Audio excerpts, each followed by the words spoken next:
Perfect. Okay. Great. Good morning, everyone, and welcome to this first webinar of the European Network of Local Resilience Taskforces. We are delighted to have you all here, definitely. And this session will be an opportunity to learn and exchange ideas, collaborate, and first of all, to know each other. What is the LRTs or the Local Resilience Task Forces about? What is this network about? And we are going to have the open call for replicators. We're going to dive in all of this throughout the webinar. But first of all, I would like to have a little bit of the knowledge or understand a little bit more who is in the room, who is joining us right now. So for that, we would like you to participate in a very quick Slido. So I'm gonna share with you this QR code. So I hope you are seeing it. And please join this QR code. You can go to slido.com, or you can just scan it with your mobiles. And then you can also introduce the hashtag and the code on your screens. I'm gonna give it a go in a second after I see how many people are there. So you can also have thumbs up if you are already there.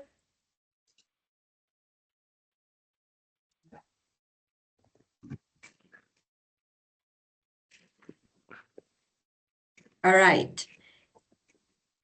So first, what best describes your role? We would like to know who is in the room. Very good. Now we got some public authorities there, academia, the good financing and investment entities. That's great. Also private sector. Is tomorrow your UNESCO day? Very good, very good. So it's quite balanced. Nice. Very good. If you have any other that is not listed there, please put it in the chat. We are going to keep on checking what other participants are there. Super. All right.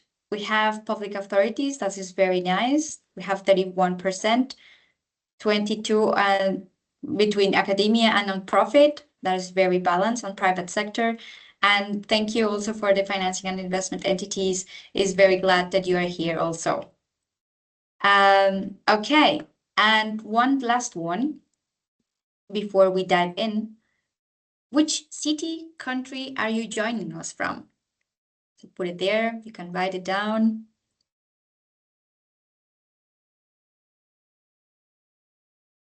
Milan. All right, London, Bucharest, Belgium, Florence, Romania, Evaluia. Very nice, very diverse. And very good, Russia. Good. Denmark too. Slovenia. Ghent. China. Wow, that's amazing. It's great to have all different and very balanced regions and backgrounds here. That's great. That is what we're aiming also with this network. We want to have different backgrounds, different contexts, different regions, so we can also have interactions between us and learn from each other. Okay, great. Thank you very much for your participation. And also now, without further ado, we would like to first give you the context of what CLIMATEFIT is. So therefore, I will now give the floor to Anna. Anna is part of the coordination team of the CLIMATEFIT project. So Anna, the floor is yours. Thanks so much, Laura. I'll just gonna share my slides.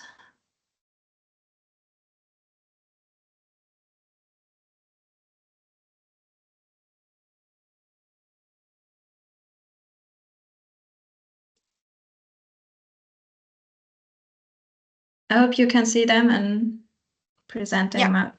Perfect. So thanks again, Laura, for leaving me the floor to introduce ClimateFit. So good morning first of all, or good afternoon.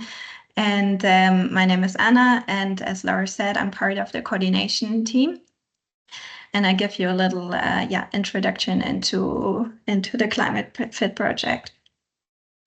So as we all know, there's urgent acceleration need for addressing climate change risk and impacts. And that also means that climate adaptation actions have become more urgent than ever. With increased needs for adaptation, also the increased needs for financing adaptation have become much more urgent. And what has become apparent is that public budget alone or public funding will not be able to address this adaptation financing challenge or gap alone. But we need to go beyond looking solely at the public budget, but also including private financing and specifically including the private sector when it comes to adaptation financing. So the ambition of ClimateFit lies in providing critical insights into this adaptation financing gap. So researching the adaptation investment landscape and showcasing barriers, but also solutions on how to overcome these barriers. And there, building capacities is a critical and central part of ClimateFit to facilitate the collaboration between public authorities, but also financial stakeholders. So ClimateFit includes local and regional governments, but also financial stakeholders such as banks, investors, and insurance to become or to equip them for the public authorities to mobilize adaptation financing and for the financial stakeholders to access investment opportunities and to seek bankable adaptation projects.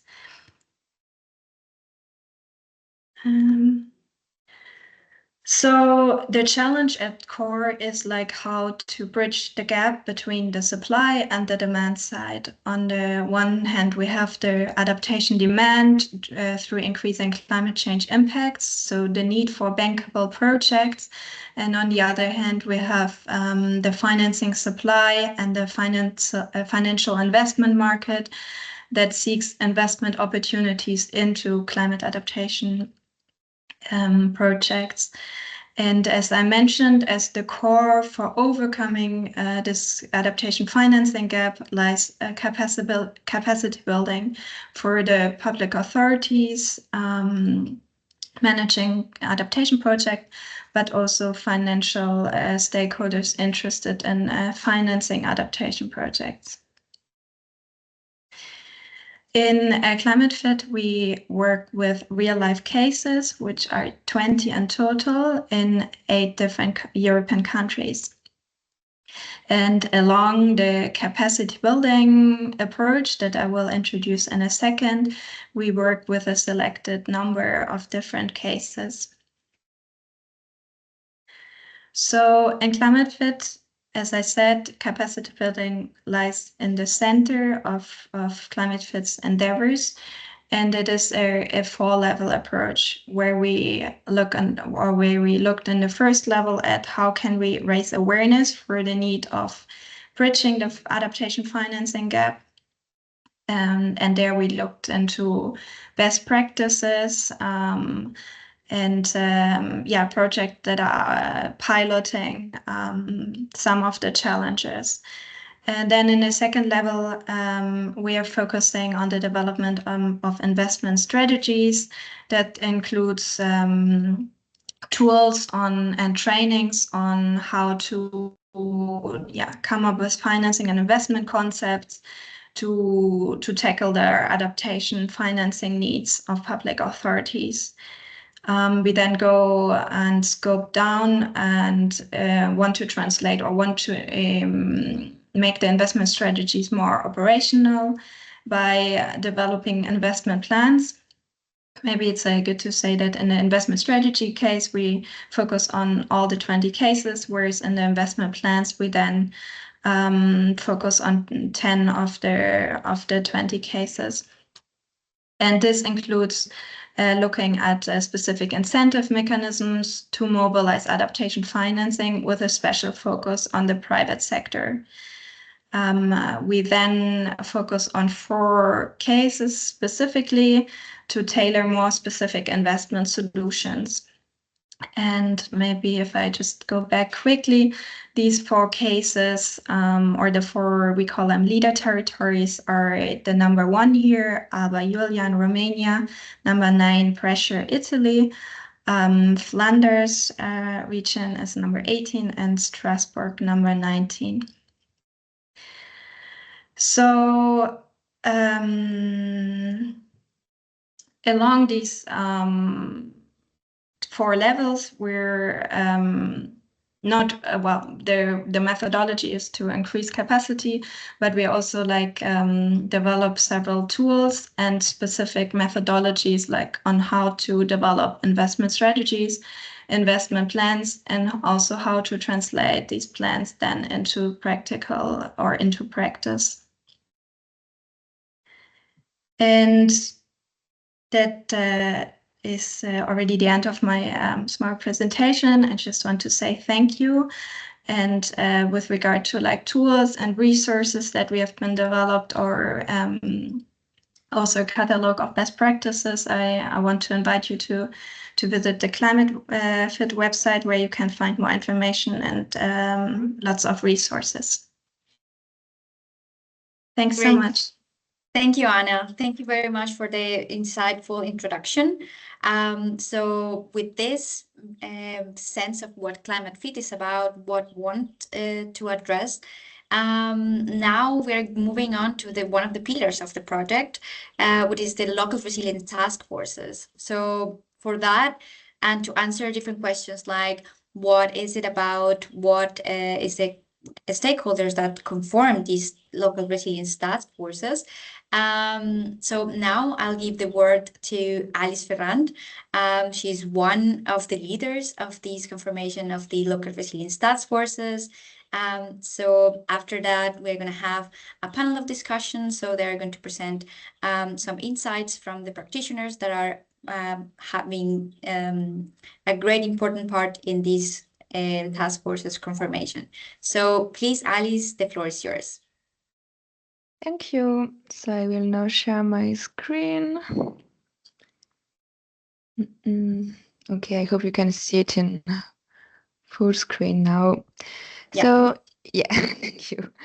So we are going in this session to introduce you the concept of local resilience task forces, and then we'll have a panel discussion with stakeholders already involved in such task forces to share their experience with you.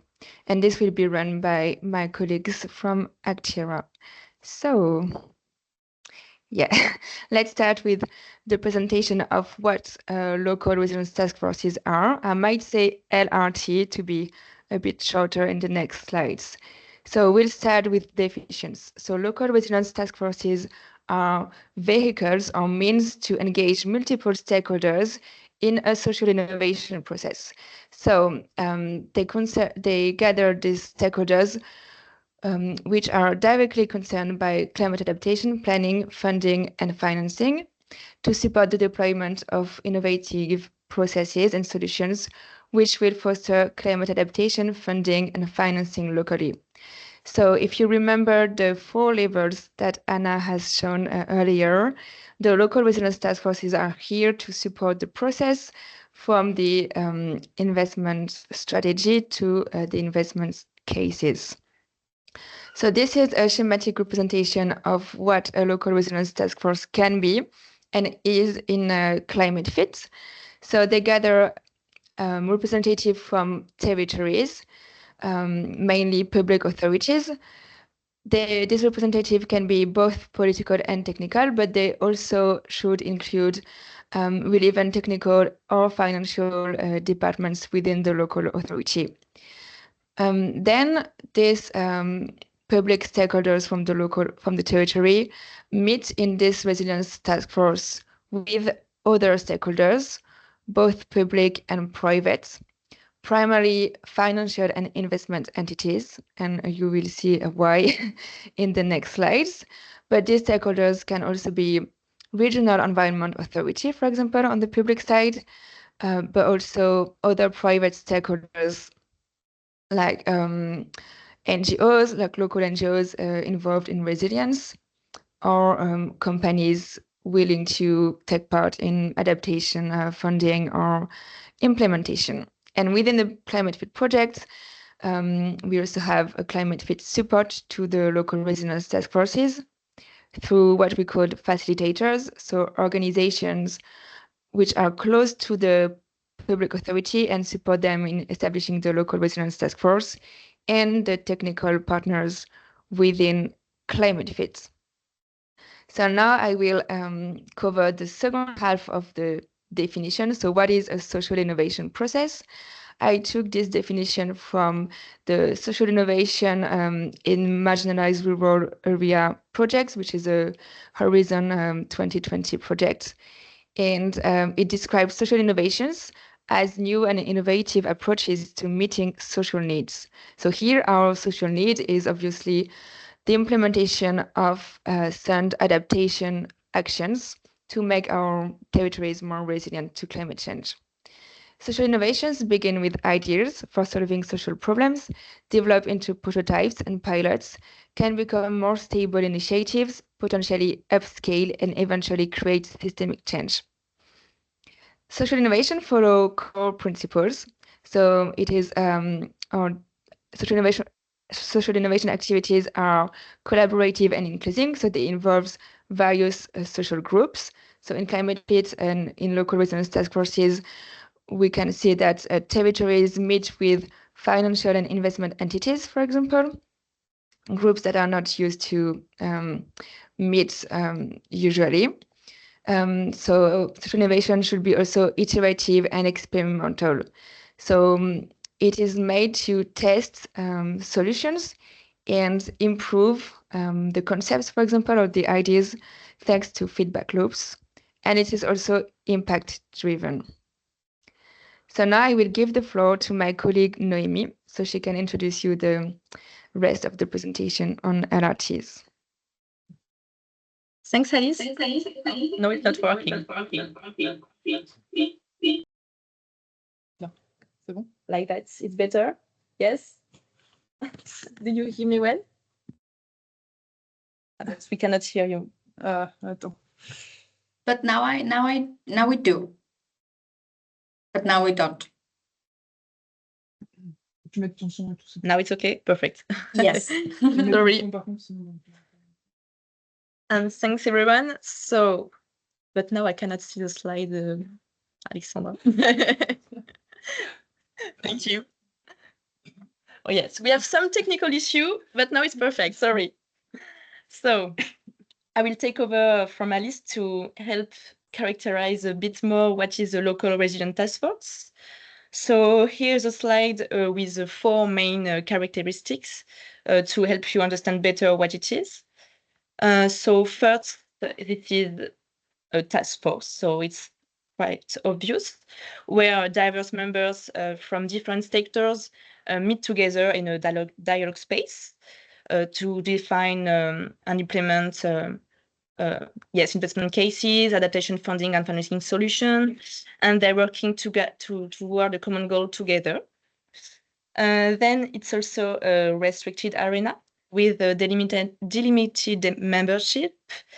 It means that within ClimateFit, the public authority and the facilitators identify together relevant stakeholders to involve them to join the local task force and they coordinate together the matters of the LRT. And stakeholders can only join the LRT upon invitation from the public authority, the facilitator, or other members of the LRT.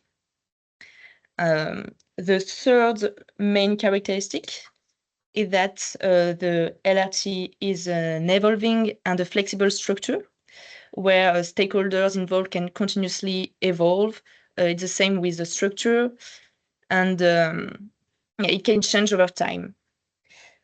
Also, LRTs cover a delimited area at the local level or regional level.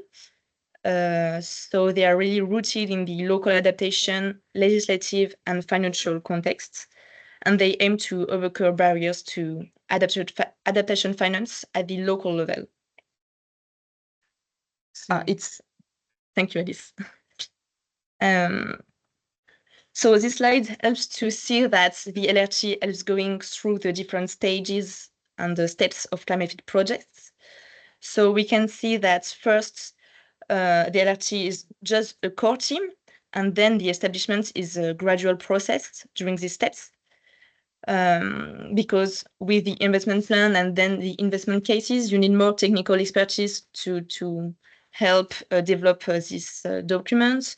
You need also the plan and the case to reflect the financial institution expectation, and you need the final adaptation project portfolio to be bankable.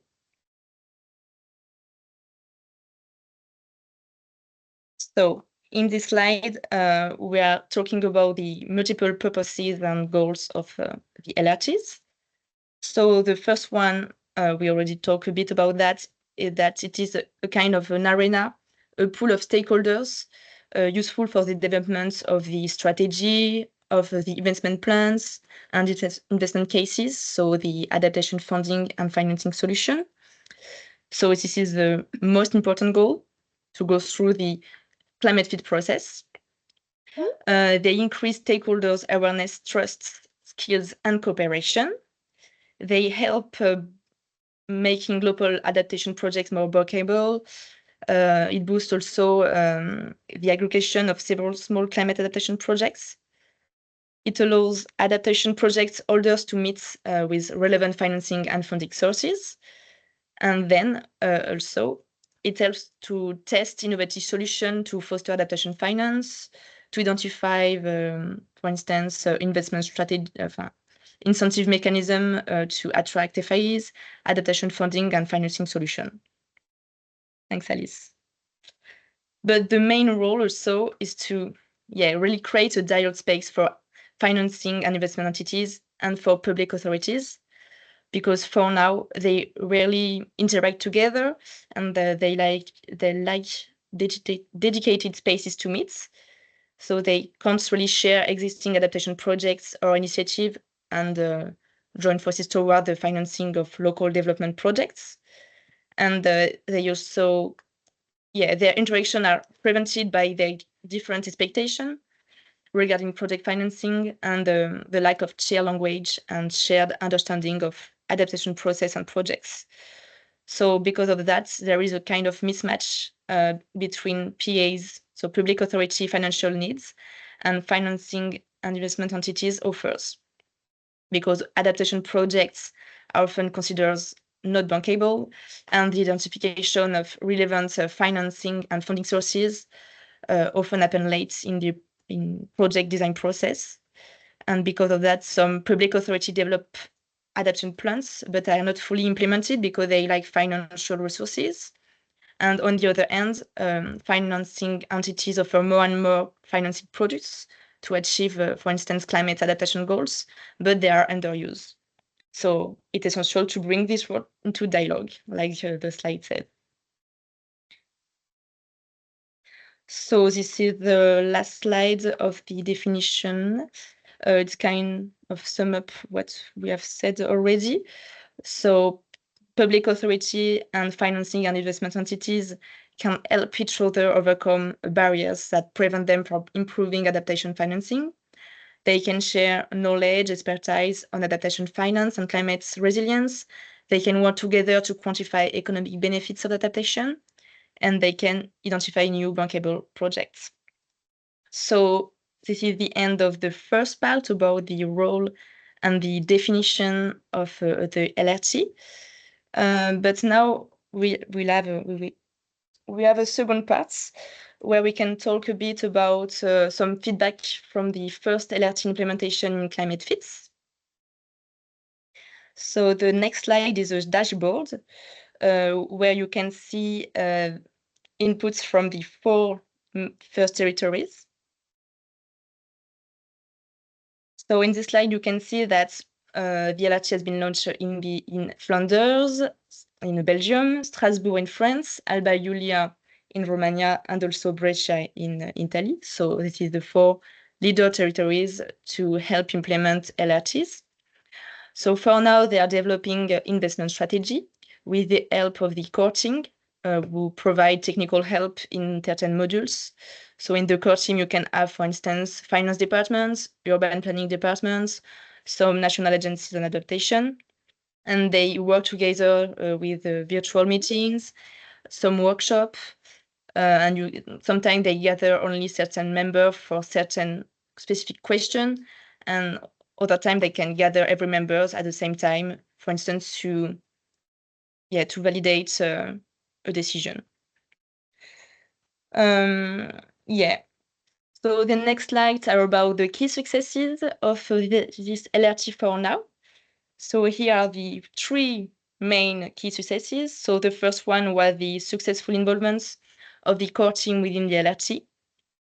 We had an effective remobilization of the various public authority departments, thanks, of course, to the facilitators who make it possible to overcome the problem, to identify people within the leader territory to take over the project.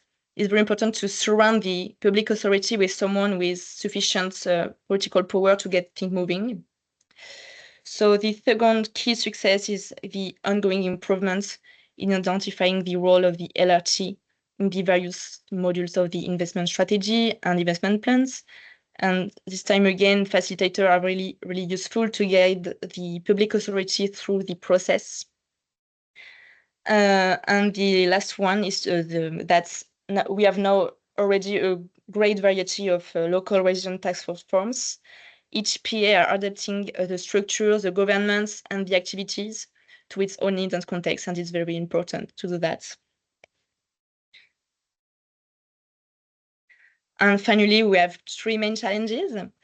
So the first one is to integrate financing and investment entities, especially private one, inside the LRT, because at the beginning, public authority do not always have contacts with these kind of stakeholders, who are not familiar to the project, are not always sensitive to adaptation issue. So it's important to have clear activity to propose to them and to really frame their participation. The second main challenge is to deal with the busy schedule, of course, of all the various participants, which often involve working in small groups. And finally, the last one is to establish good communication with every LRT to learn from their achievements. So this is, for instance, the goal of the EU LRT. I think we will talk about that just after. Well, I think it was a great introduction to our next point, the panel discussion, with some feedback from Flanders.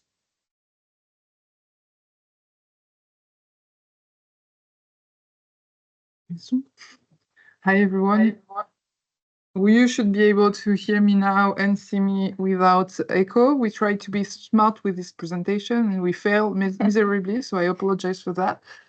So I will be facilitating the panel discussion today with the help of both our speakers from Flanders, Varnika and Gert.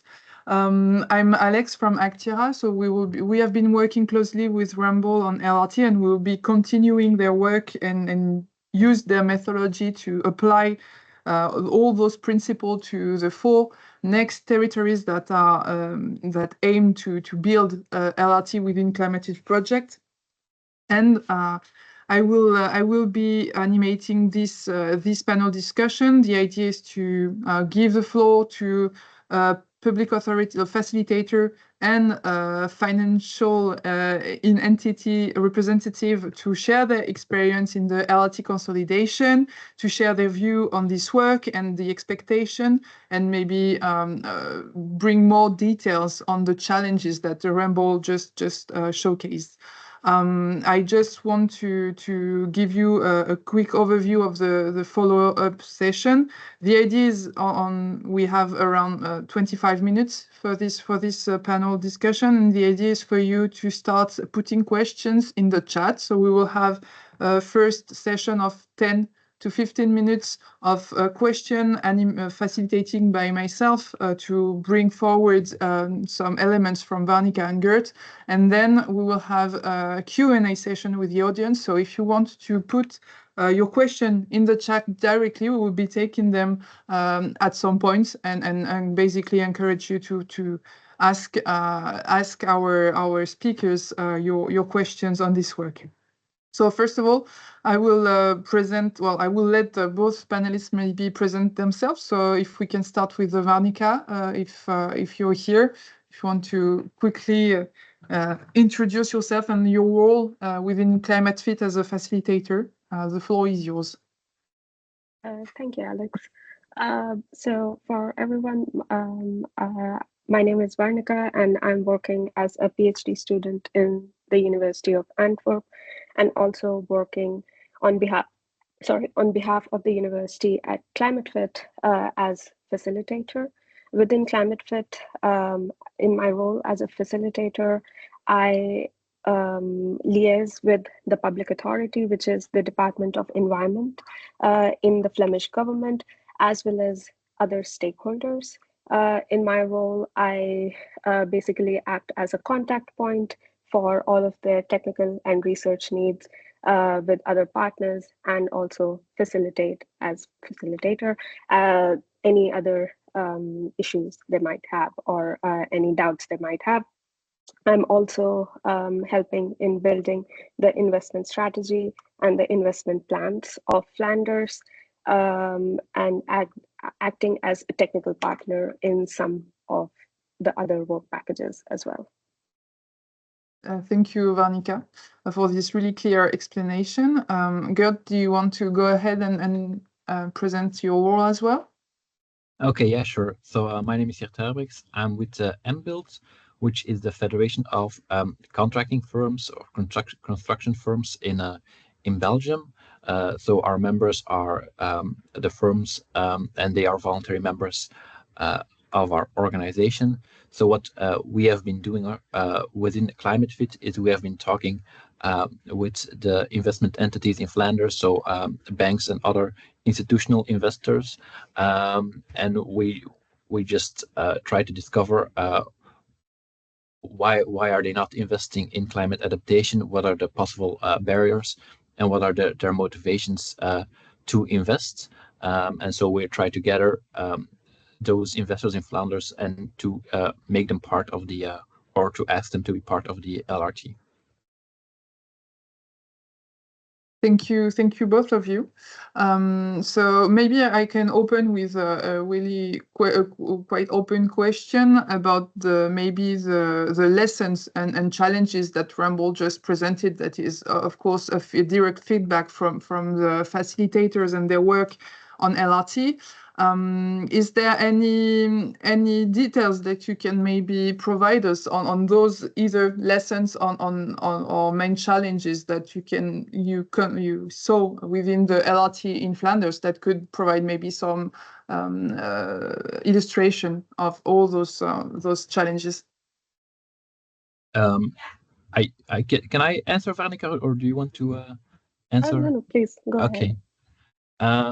So what was a recurring theme in my discussions with the FIEs is that they're actually very interested to invest in green investments into climate adaptations. So they want to invest, but they have trouble finding good investments. And they usually say, if the investment is good, then we will have no issue getting it funded. There are funds available, but their main issue is to find out, yes, what is a good investment from their perspective. And one of the necessary conditions to attract the private investor is that a project has to give financial returns. Now, luckily for climate adaptation investments, they do offer investment returns. So when you're investing in climate adaptation, you're protecting yourself from climate related damages. You're paying now to avoid bigger losses down the road when extreme weather hits or when there are other climate impacts. And so the climate impacts and climate disasters can affect supply chains, can affect physical infrastructure. And these adaptation investments help safeguard businesses and other stakeholders to keep their infrastructure safe. So there is definitely a case to be made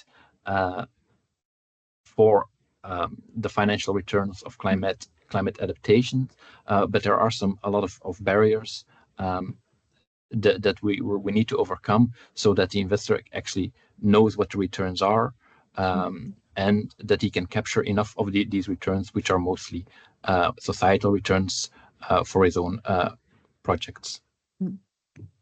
Thank you, Gert. Maybe Varnika, if you want to provide the point of view of the public authority on those, and especially what Gert was just saying about the trouble finding the good investment. Like, what's the point of view of the public authority on those problematics? From the side of the public authority, the biggest challenge was, of course, on how to engage stakeholders and at what point to engage them. When we started with the LRT process, we made the decision to involve only public stakeholders in the LRT in the investment strategy phase. And going forward, once we have the investment plans modules, we will be involving more of the private stakeholders to show them that we have a basis of the investment strategy. We already have an idea of what investments and what a financial portfolio can look like in which they could invest. So some potential adaptation solutions, as well as being able, since we have already identified some financial models and financial sources in the investment strategy phase, so it would make it easier for for FIEs to be involved in the next stage of the LRT. Thank you, Varnika. Talking about maybe the LRT as well, so we understood from Rumble's presentation that we based, and of course WCF as well, that we built the LRT development process with a series of documents that support it, with like the investment strategy, then you said the investment plan. How do you ensure that the LRT remain active and relevant? So for the first phase, maybe of the project, how do you engage for this first phase of investment strategy? And how do you maybe see the future, like in the long term? How would it work once those documents are provided and once we have hopefully a case? How do you see this LRT going on in the future? It's important to note that Flanders itself does not have currently an investment strategy to attract private finance. So the investment strategy that we were working on for CLIMATEFIT forms a big basis or a baseline for their future work.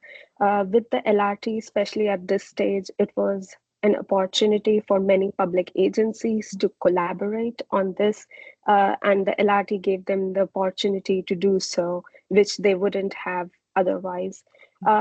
This was a big added value at this stage, and we hope that this collaborative sphere and this importance of being able to come together, especially with different agencies and different actors who wouldn't have met otherwise to work on this issue, would ensure that the LRT sustains itself.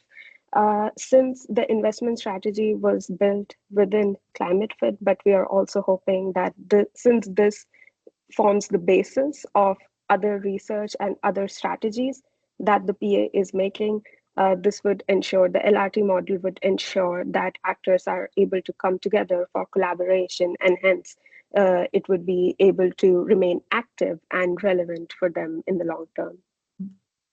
Thank you.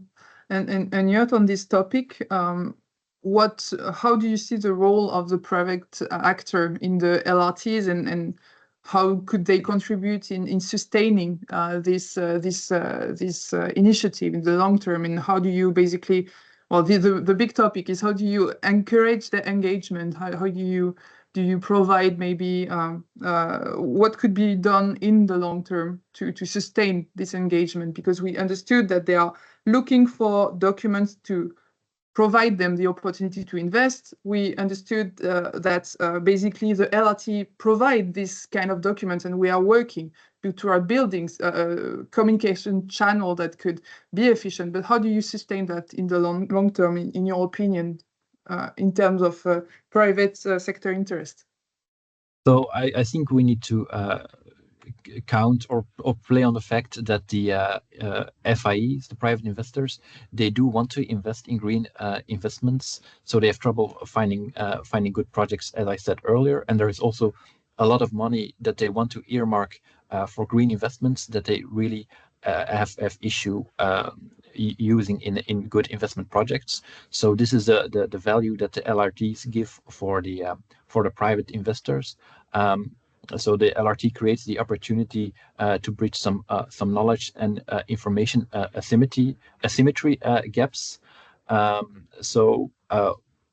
of the fundamental challenges that investors face is the lack of reliable data for climate mitigation efforts. We can measure the tons of CO2 reduced, which is a clear measure that is the same across all projects. For climate adaptation, it's much more difficult to find really a measure to calculate, well, if there are several climate adaptation projects that we want to invest in, which one of those will be the best one to invest in, which one will deliver what is promised. So that's a difficult choice to make. Another difficult choice to make is later when the project is completed, how do we follow up? How do we measure if the project actually delivers what it was supposed to deliver?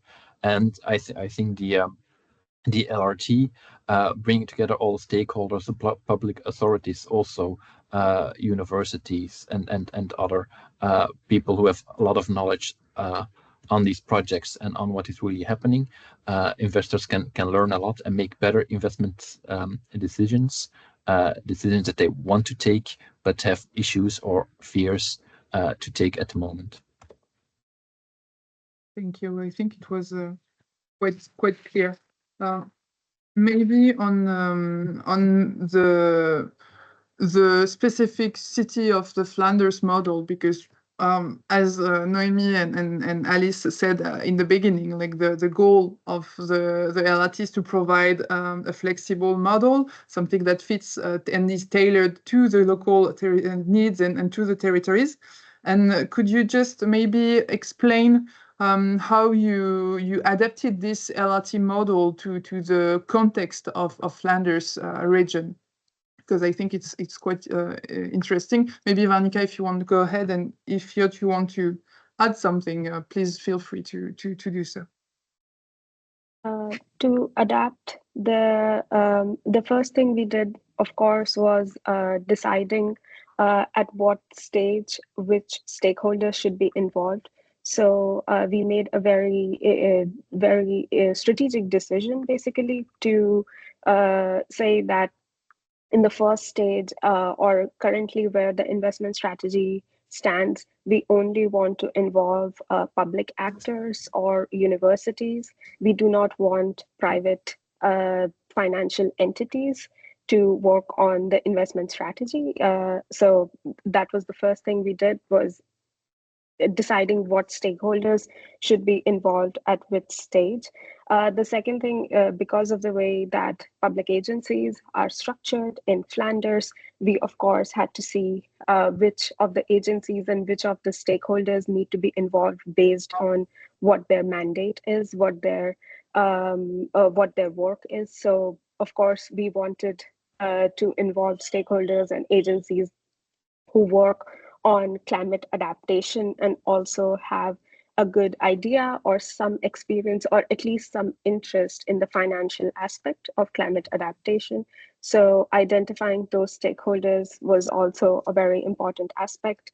In addition, when we conducted the first LRT meeting, something that we also had to tailor was there were many diverse agencies present. So we conducted the first workshop, the first meeting in a workshop model, which ensured that they were able to work in a collaborative way and work in a way that they were able to express their diverse opinions.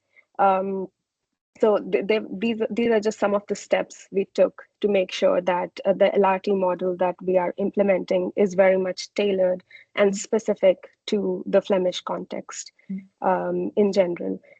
In the follow-up as well, we try to ensure that we work in a way that is practical for the agencies present. So we collaborated through emails because that is what works the best. And going forward, also, we will try to ensure that all of the agencies, the private financial entities, everything, it's much more specific and tailored to them and done in such a way that they would feel that it's working. Thank you, Veronica. Yeah, I think an interesting example of what is already happening in Flanders is the brownfield covenants, which is something that we as the construction sector, our construction firms, have some experience with. So the brownfield covenant program is a program by the Flemish government to clean the contaminated sites and to create good projects on those sites.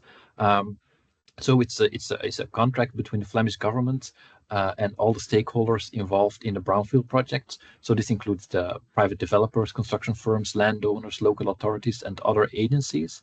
And what is unique about this brownfield covenant is that all parties come together to identify challenges, and they forge a shared vision of the project. So the environmental agency, the transport authority, they work together with the contractor or with the developer, and they set out the goals that they want to achieve within the project. And one of the biggest hurdles in Flanders we have for realizing projects is the regulatory maze, the permits that you need to get, the long judicial process with people objecting to permits, which really can delay projects for years and make them a lot more expensive than they needed to be. So what they do in the brownfield covenant is that instead of the government agencies, instead of being a regulator, they are a partner of the private investor. So when there are issues or regulation issues, or there are some court cases brought up against projects, then the government works together with the private partner to find actual solutions for the issue. So in this part, we don't. The biggest advantage is not necessarily the public funds that government gives, but it is the assistance and just the goal and just working together, trying to realize the powerful, trying to realize the projects. And actually, in some cases, the brownfield projects that have been done in the past, because the brownfield covenant program is something that has existed since 2007, I think. In some projects, there have been some climate adaptation measures already performed. Well, focus is of course on cleaning brownfields. When you clean brownfields, you also create green spaces, incorporating flood controls. They do heat mitigation strategies. So I think this example of the brownfield covenant really shows the power, what can happen when construction firms, developers, investors work together with local authorities to really achieve a common goal. And I think this is something that we really need to do in the LRTs as well. So it's not only exchange of knowledge, but it's also, well, the government and the private partner wants to realize the projects. How do we do this together? And if there are obstacles, we face them together instead of just making the private partner go into courts all on his own. Okay. Well, thank you for this great example. I think we certainly hope that the LRT had like this success, and that we could create this space of collaboration that you highlighted as like the most added value of this kind of project. As we are closing our time, is there any question in the chat that might be interesting that we could take?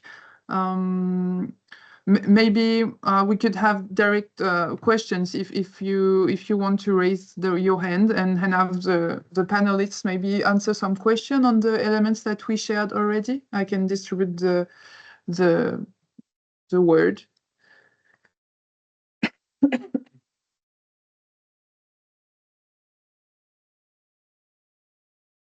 Hopefully it was because it was really clear. Maybe then I will have another few questions, and if you want to have any question, don't hesitate to raise your hand. We will give you the floor to ask a question. Otherwise, the chat is open.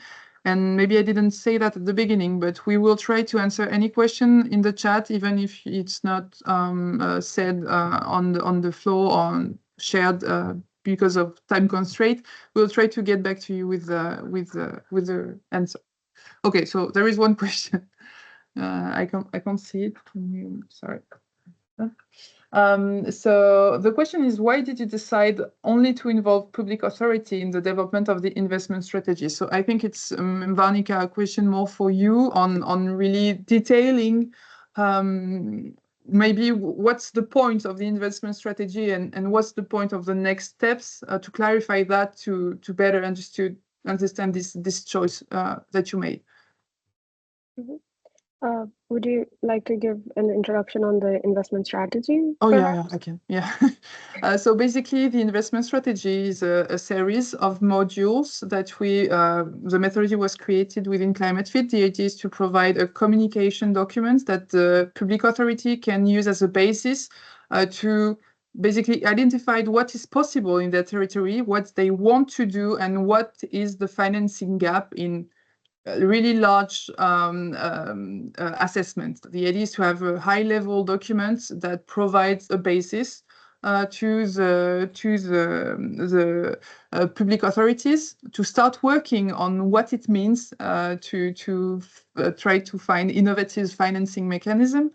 And afterwards, we have a second step, which is much more detailed and much more operational, which is the investment plan, which is the goal is more to provide, to define a specific case, to try to go further into the financial instrument that is possible to mobilize on the territory, and to quantify the financing gap for specific areas of the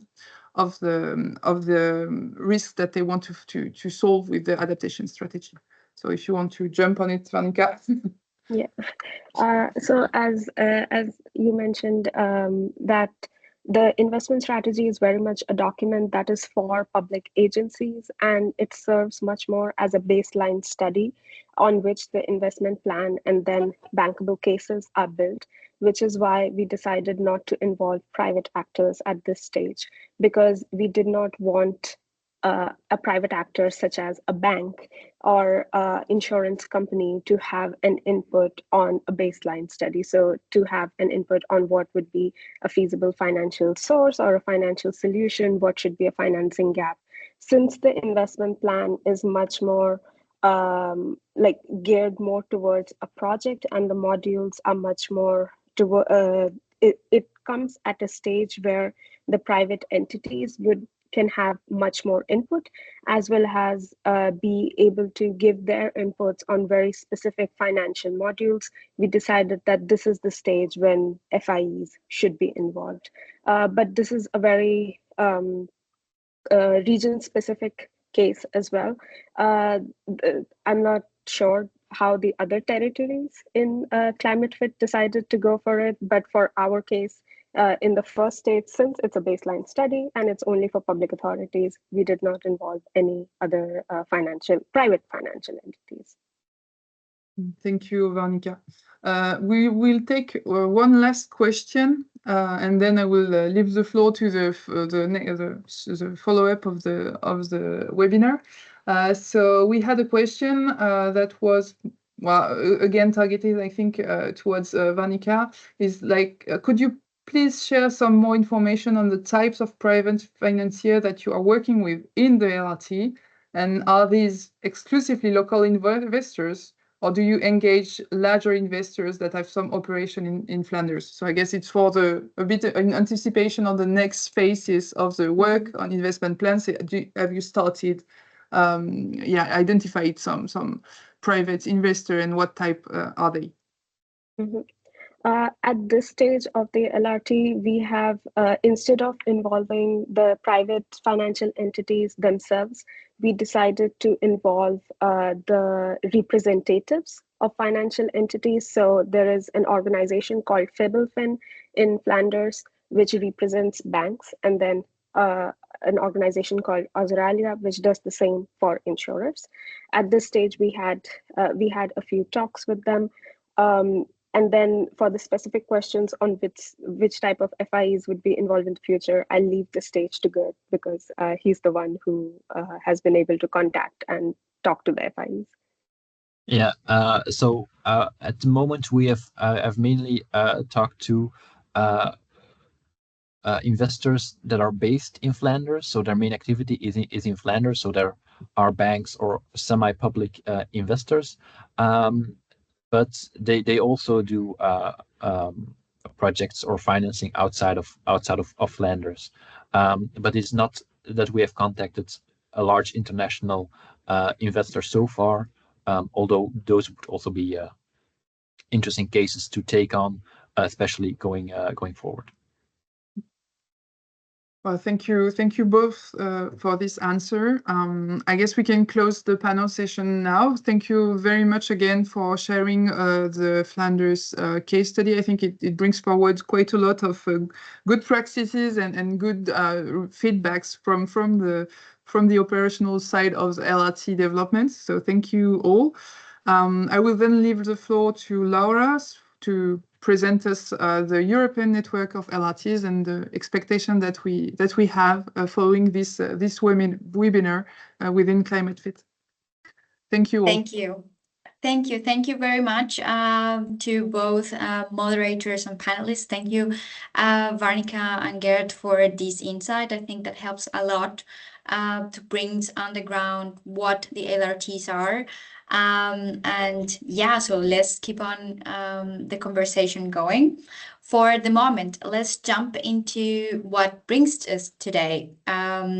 The European network of these local resilience task forces is one of the spaces that we want to create in ClimateFit for the interaction between the territories, not just the leaders, but the others that are also going to start with the developing of these local resilience task forces for kickoff and interact within the strategies and investment plans and so on, and all these modules that we heard before. So one important thing, and let me just share my screen for you to have a little bit of the overview of what we would like to have.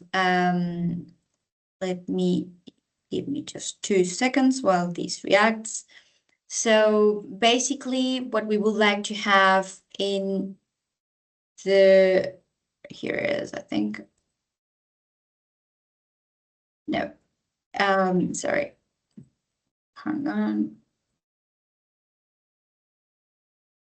Wait a second, sorry about that.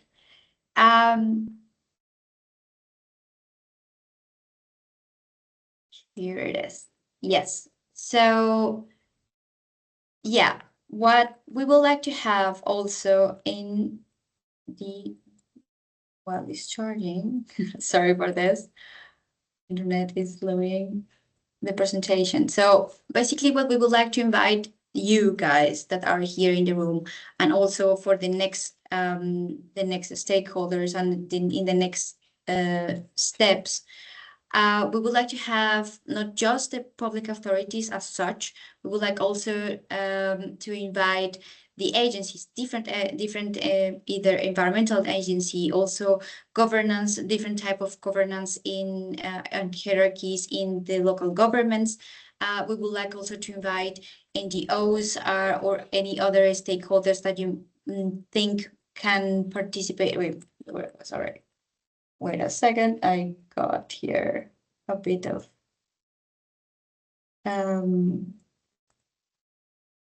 okay, this is kind of like yeah, there it is. Sorry about that. So yeah, the aim of this platform, of this network that we are building, is to create this space for sharing the learnings. In this case, today, for example, we had the Flanders experience, but we would like also like to have in the next edition different other learnings and challenges that might have addressed in other regions that might be kind of like a reference point for others for improve or avoid these challenges, or maybe to kind of like peer learning, or how for one region can give another strategies for others. So this is basically what we would like to have with this European network, but also a key aspect in the network is to link with other initiatives that are also in line with what we would like to have in ClimateFit. And this is, for example, to consider European networks such as Resilient City Networks, the Covenant of Mayors, or, for example, Making City Resilience 2030. They have different programs, they have different spaces where public authorities, but also sometimes they have aspects that could now is getting more strength into the financial and insurance entities, kind of like to bring them on board on these strategies and these kind of like interaction for creating bankable projects that are aiming for climate adaptation and resilience. So as an overview of what we would like to have for this space in this network, the interaction that we are going to have is established in 4 moments. So today we are having the first moment in this first webinar. So here we are learning what is the LRTs about, what is going to be the replication call for this replication of the LRTs that we are going to dive in after this very brief introduction. And then we are going to have in October, November this year, the second webinar, but we are gonna be able to present a little bit of more results of the progress that the LRTs have been having so far. Then next year, around June, July, more or less, we're going to have some more highlights on the successful LRTs, and after they scale up of the work that they've been developing, or that they are going to be developing this year. And we are going to deep dive in the exploration of collaboration. But of course, these contacts between the different networks are starting from now on. So there is where we are definitely going to talk about more like the progress in the LRT's work, and also the connections between the different initiatives. So in this third webinar, we are going to explore kind of like to foresee in the future what else can be done. And by the end of the year 2026, we are going to have our last webinar, and this one is going to talk about, or is going to address a little bit more the progress and lessons learned from all the progress that we have done throughout these 2 years. And we are going to have also the recommendations and next steps to scale up these initiatives. So we would like to have this model also expand and not just under ClimateFit, but we would like to address this and to link it with the different initiatives. So therefore, this is the space that we would like to have. And very briefly, to also get the knowledge and a little bit the perception of you guys, of the audience today, I would like you to go back to the Slido. It's the same link that you used before for the ones that are connected just now. You can scan the QR code here, but also you can look at the chat. I hope we can also copy the link there in the chat, and then you can also give it 1-2 moments for people to join. The ones that have not connected to the Slido yet. So what I would like first from you is in 1 or 2 words to tell us what do you expect from an European network of local resilience task forces. So this will help us to understand more or less your expectations, what you are looking for a platform like this. You now know what the Flanders experience is. So yes, please share with us. Good information, best practices, experience sharing. Yeah, that's definitely one of the goals. Yeah, indeed. Knowledge sharing, information, networking, definitely. A step-by-step guide. Very good. Inspirational stories. That is definitely one that we can address. And we are also aiming to have new collaborations, cohesion. Very good. Access to financial contacts. Yes, indeed. Sometimes we don't know who to address. Definitely, that's very important. Okay, let's give it one small moment. And then we jump into the next one. Good. Method for a strategy. Yeah, sometimes we definitely need to start with that and to get to know more. Very good. All right, let's jump into the next one. You can still put your words there. Here, what challenges do you foresee in creating and sustaining a European network of local resilience task forces?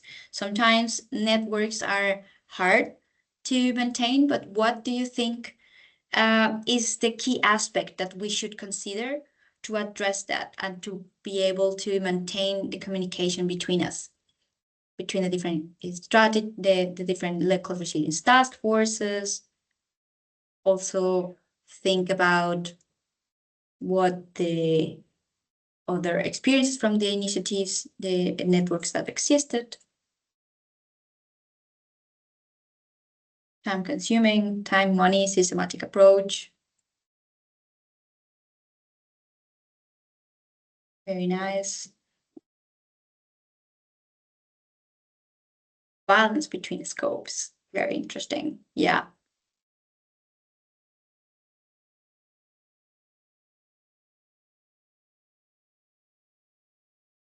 Oh, that's a very interesting question. Can a PA without LRT engage?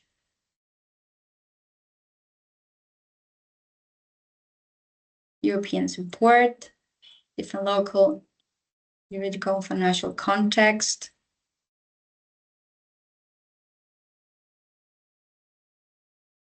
Good. Very good. Thank you for your input here.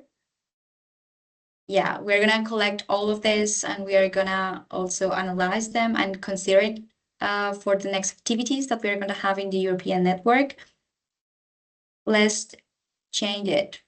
And here, what type of communication or events would you like to find most useful to stay updated with the local resilience task forces progress across Europe? So we have some options here, but also if you have any other ideas, please put it in the chat. We're also very open to have different experiences from you written reports,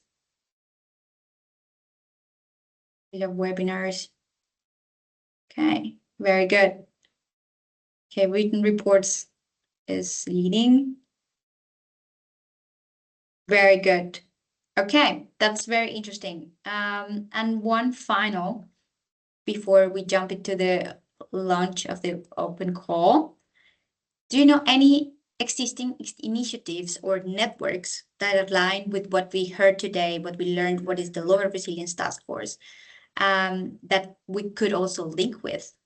That is also super interesting, and as this is a place to share, so please, if you know any other initiatives that we haven't mentioned or that you consider are important, please put it in there.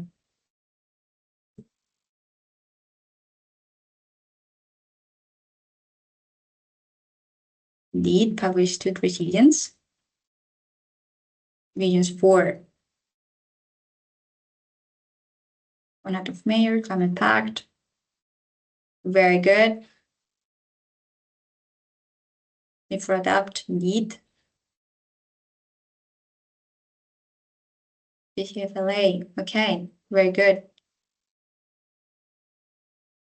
Yeah, this is helping us very, very much.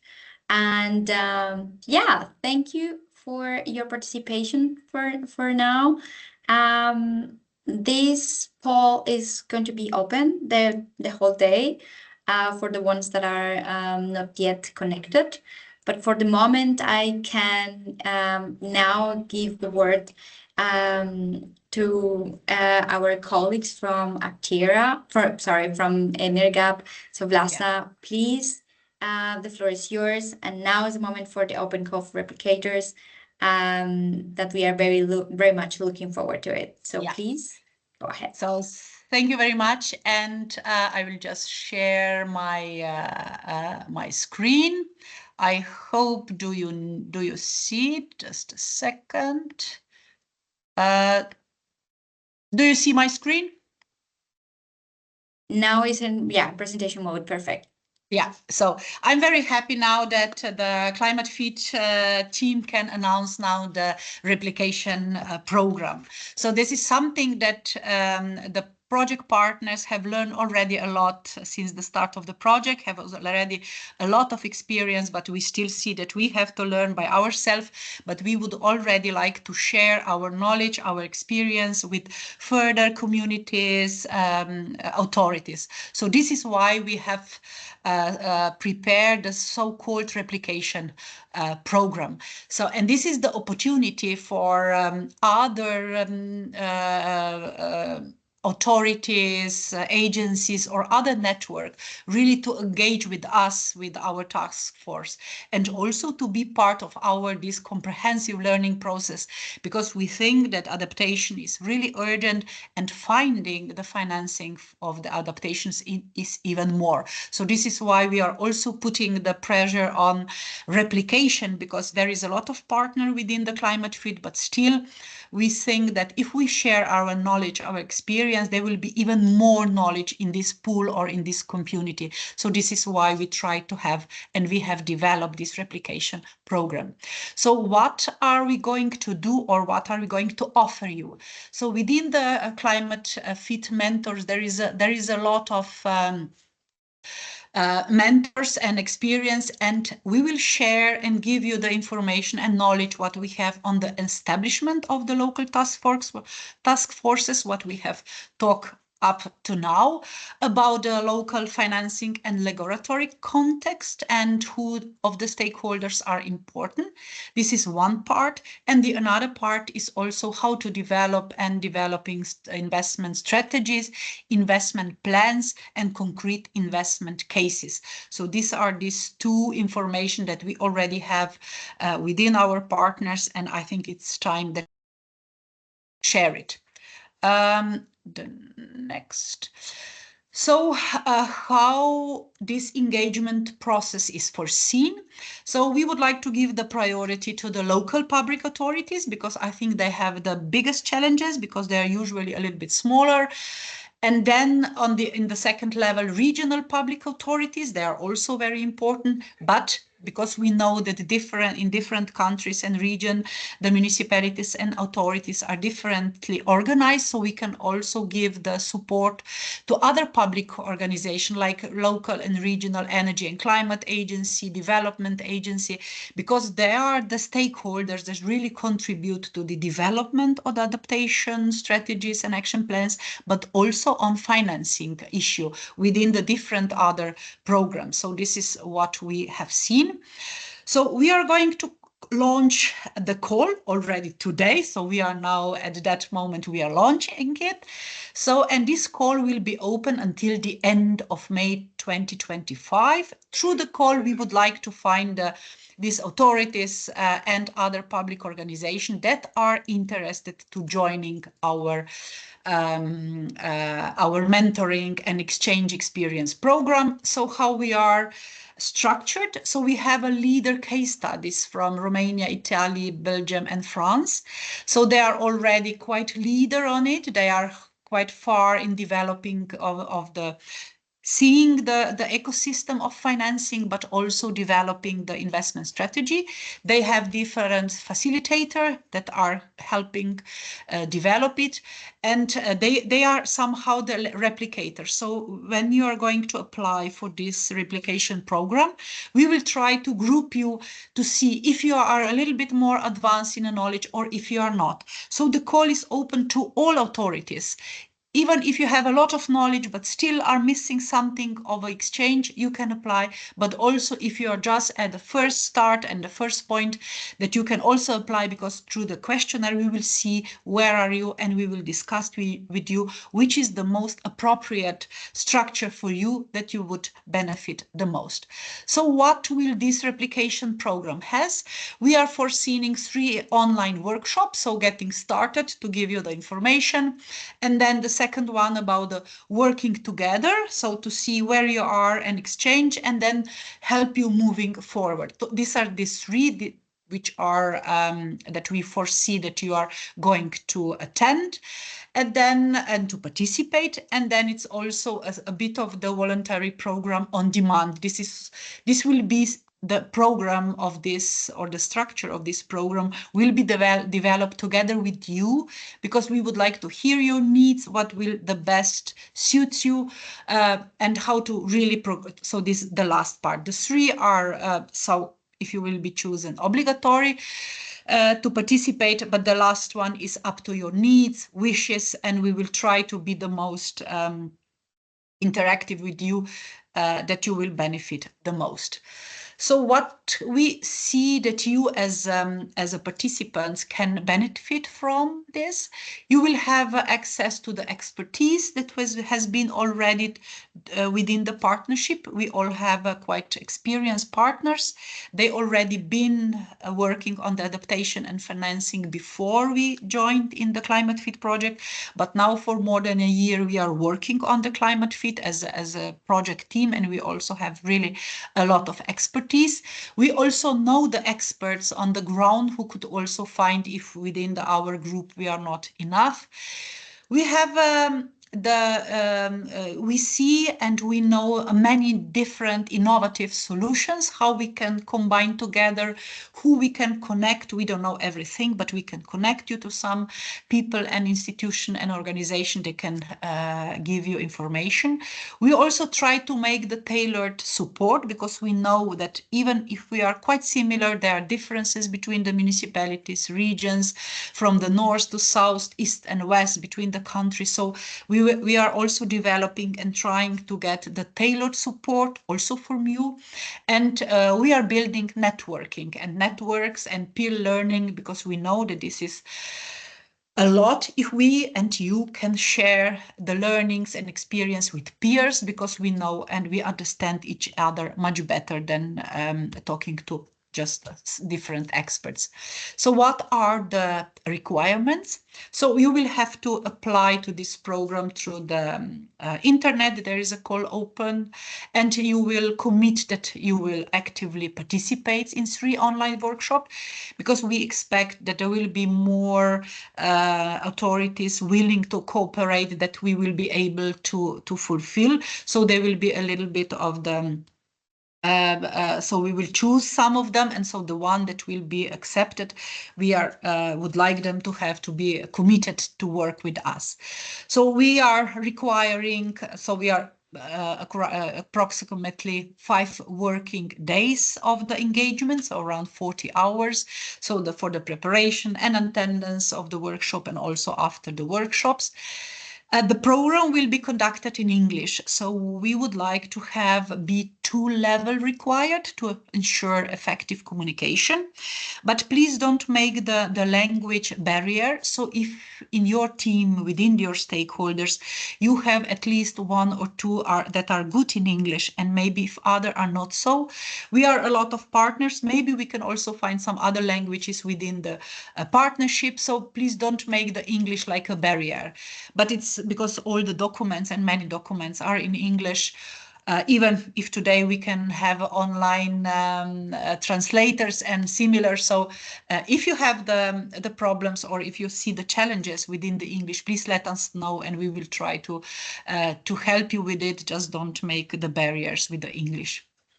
And the participation is free of charge because the CLIMATEFIT is a European Union funded project, so we all have the money for this. So this is free of charge, but you as applicants should have the responsibility for your internet and other related costs that are connected to our workshops. So the final and the most important, how to apply. So we have an application form, a sort of survey via EU survey system. So as well, there are guidelines for the applicants. And so we tried to make this form as simple as possible, not to take you a lot of time to complete, because most of them are multiple choices that you will answer, because we as an evaluator would like to somehow evaluate also your level of experience. So this is why there are a little bit more questions than only 1 or 2. So, and also the questions are structured in 4 sections. Firstly, about your organization, who you are, where you are, about the contact information, and then a little bit on your climate adaptation context and capacity, how you or your organization is already working on the subject, and which barriers and challenges do you see already or would you like to address through this mentoring program. So there's guidelines for applicants, there is application form, there are also contacts. If you try to answer the survey and if you find it some difficulties, some problems or something that it's not good to understand, please let us know through our contacts on the ClimateFit webpage, or even if you know some people from the project team, we will try to find and sort it out in the way that you will be able to apply or answer. So again, who we see that could apply? Of course, regional and local public authorities, so staff that is working, so experts, technicians, advisors, different levels. Yes, we see sometimes also politicians are very important, but this is quite exchange active program. So we foreseen more the staff, but if you see that also your decision makers are important stakeholders, of course, they are very welcome to cooperate. They also, we foresee maybe staff from other public organizations, like we said, energy, climate development agencies or other technical support service that is dealing and working on the climate adaptation issue. So, and because we are EU financed project and program, there should be also eligible countries. So all EU member states, then we have United Kingdom, and we also have just a second, the Horizon Europe associate countries. So all these countries that are eligible to apply for Horizon project, also these countries can apply for our replication program.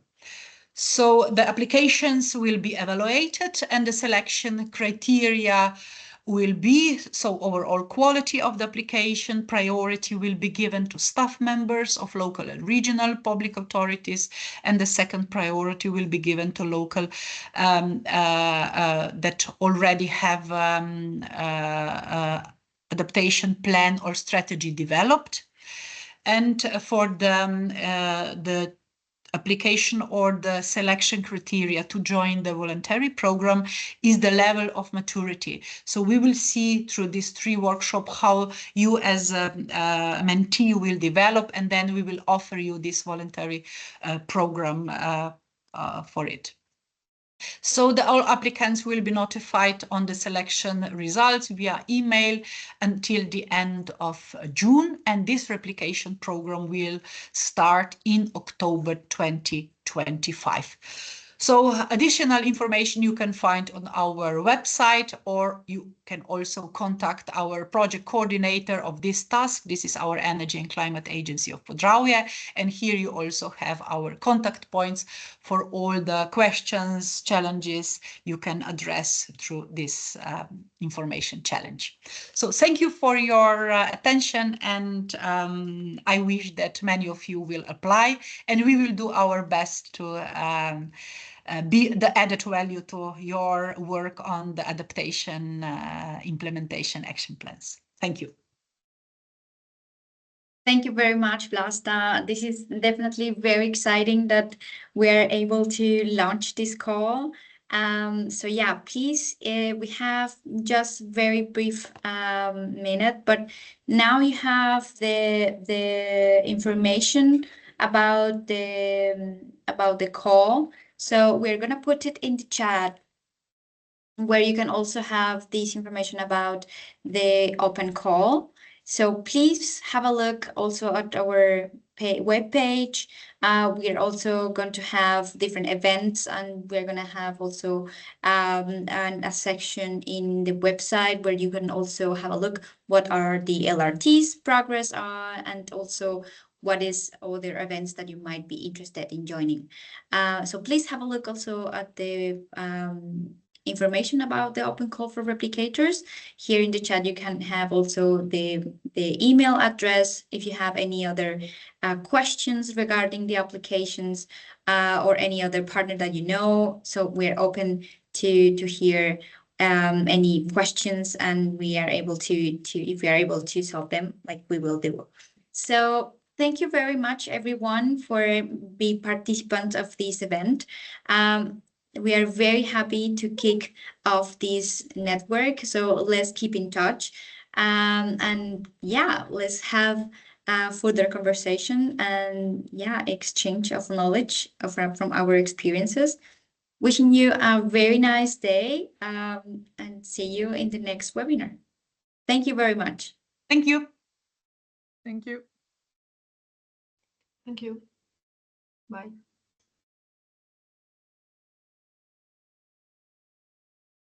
Bye.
Estas regiões tacarem e um local frumos de care o ambianță plăcută.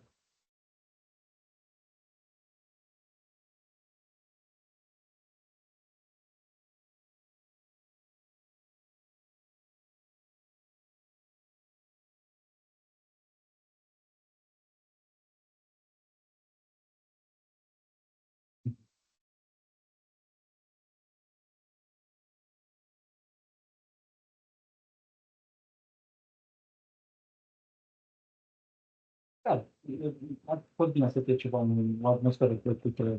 Din păcate, la cadrul tuturor n-am decât în jos, în cram.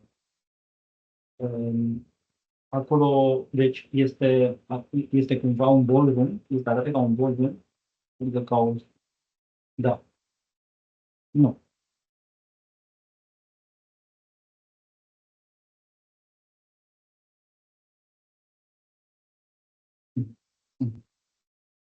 Iar la linea la etaj,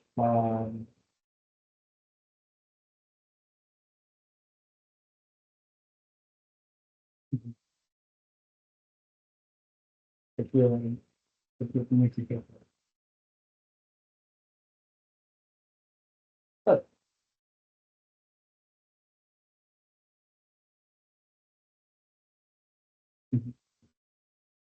Văd că frigul ăsta arată ca un, deci mai mult o cafenea, nu este social kitchen. Da. Bine, mulțumesc mult de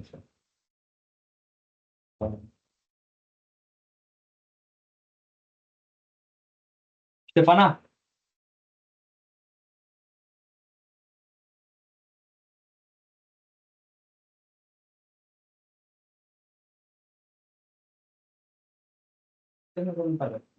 Eu m-am zis că până că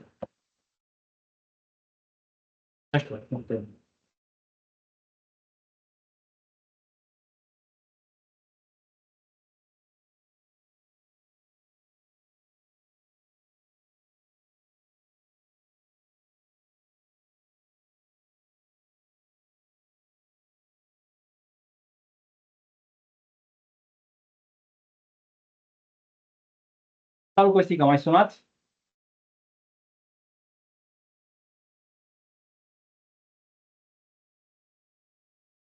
Da, vreau să vin.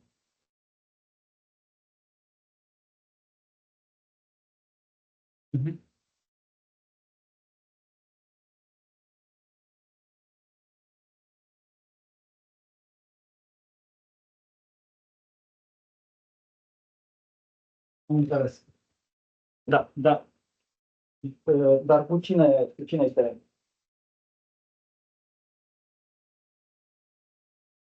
Cineva care se pricepe, care știe.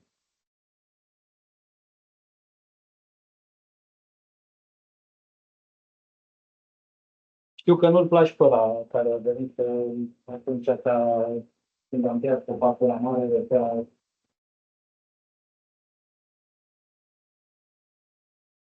Dar tu pentru ai tăi cu cine faci?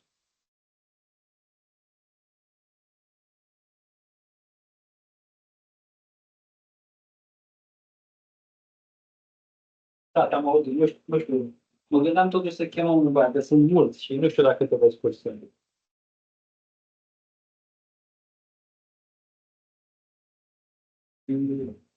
În afară de el, dacă el nu vine, că era foarte ocupat. Eu nu mai știu dacă e ăla care merge la Dan, să laudă Dan. N-aș știu.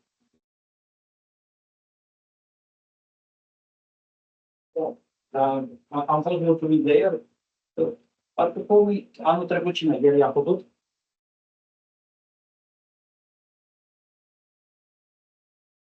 Hai că oricum o să vin și eu sâmbătă. Și chem sâmbătă, nu?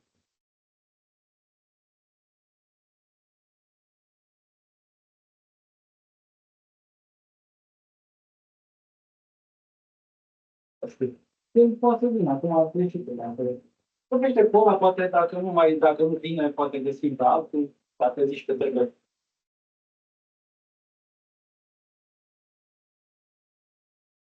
Bine.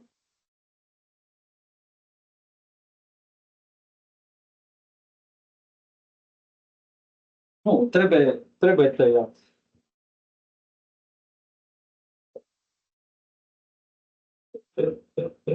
Trebuie tăiat și probabil că o să mai fie un episod mai friguros, dar sperăm să nu fie gheț. Gheț.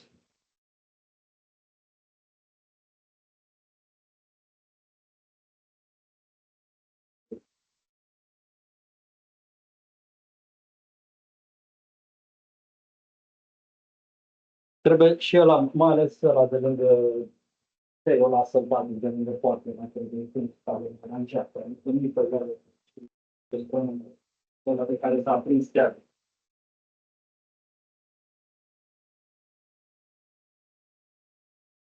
Să faci bine, să faci bine, trebuie să fie spre, așa, tăiat spre, se duce în firme.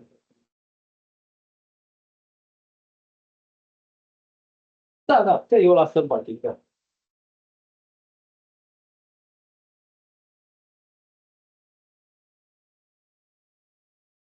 Că el s-a urcat atunci, mai țin minte când s-a urcat în el și a împins așa. Da. Tu de ce mă sunasei? De pomii ăștia, nu? Trebuie să-i tăiem. Trebuie să-i tăiem.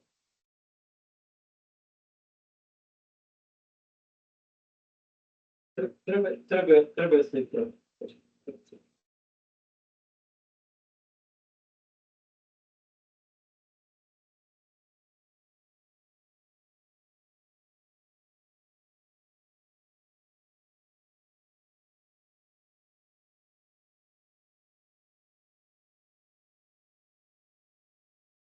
Costică, tu știi bine ce trebuie făcut, că nu e prima oară. Ce ai făcut în fiecare an? Sigur trebuie făcut. Sigur trebuie făcut. Sigur. Da. Da. Și dacă este, vorbește cu având, dacă este și vezi cum weekend. Acum nu să neapărat să vin eu, dar dacă este, pot să vin și eu sâmbătă, dacă el zice că vine sâmbătă. Adică să stai cu el, să stai cu el.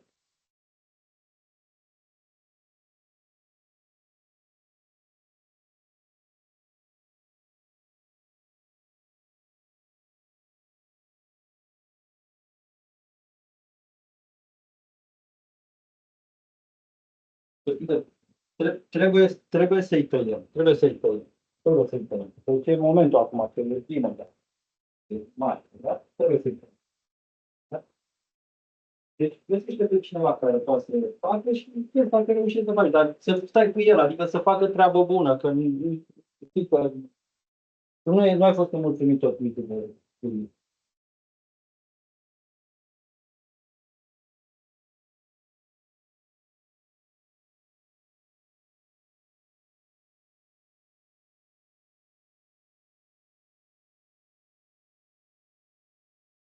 Eu vreau să arate bine, să arate ca o femeie,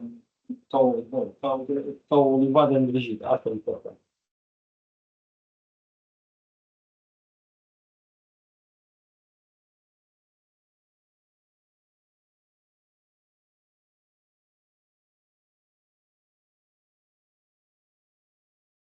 Da, Costică. Da. Și ne învin propozit. Da. Da, Costică. E martie, mai e un pic și mai sunt 3 săptămâni, o să mai vină o perioadă.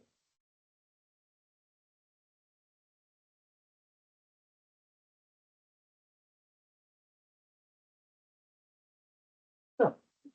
Tu mă întrebai pe mine dacă e să mai așteptăm la asta. Eu nu înțeleg care e problema. De ce martie? Păi, oricum trebuie să ne apucăm. Nu? Dacă tu pe 1 aprilie pleci la serviciu, trebuie finalizată până la sfârșitul de mine. Când e vremea frumoasă, dar acum nu știu când e vremea, dar trebuie e frumoasă.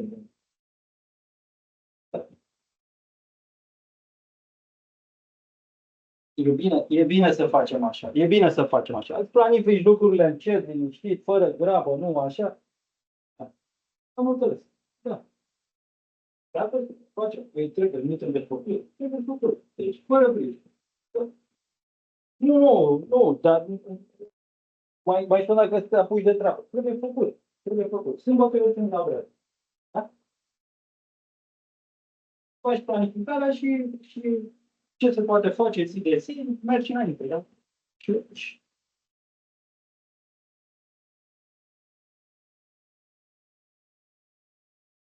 o înțeleg, dar cât de târziu este planul? E mare, de ce?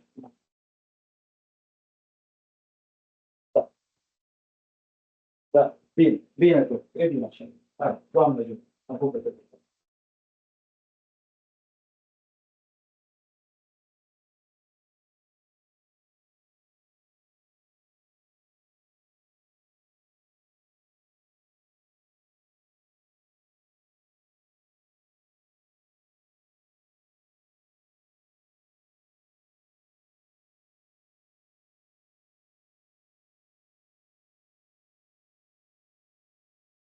am înțeles. M-a sunat Costi, să mă întrebe dacă se aplice setarea pe. Nu știu ce mă sună pe mine, că mă bagă și în... Eu trebuie să se apuce, că e momentul. Zic.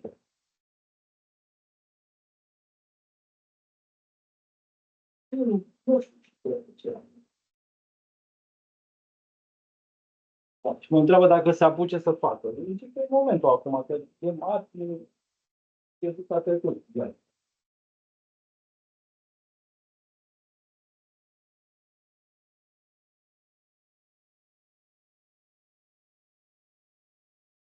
Să nu fie gerul bobotății. El zice că au început să trăznească minte. Dacă mă minte sau nu, el n-are ce face. El n-are ce face și vrea să știe dacă primește niște bani sau nu. Dacă îi mai zic să mai stea o săptămână, el a zis că până sâmbătă e tot în dat.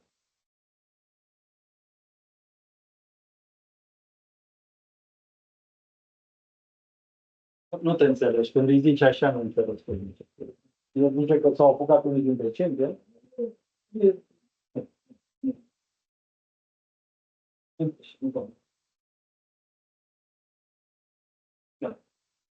El zice că la el face el. Dar eu nu știu dacă el se duce. Am gândit să fie tot pe ăla care mai venit la bani, știi, care laudă bani atâta, că știe să lucreze. Acum, da. Erai mai scump, dar măcar să fac o treabă ca lui. După aia,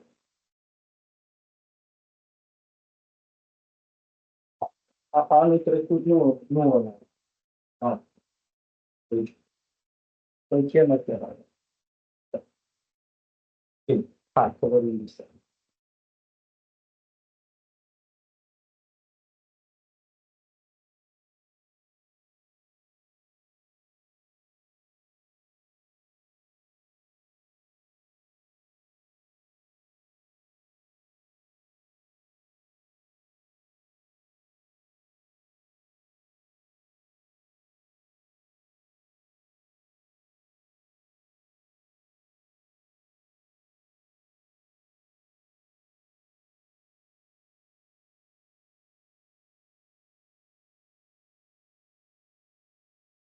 Ce mi-ai trimis este higi ăsta?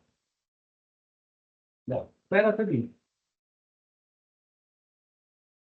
Da, bine, bine. Nu mai bine.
care te referi la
Da.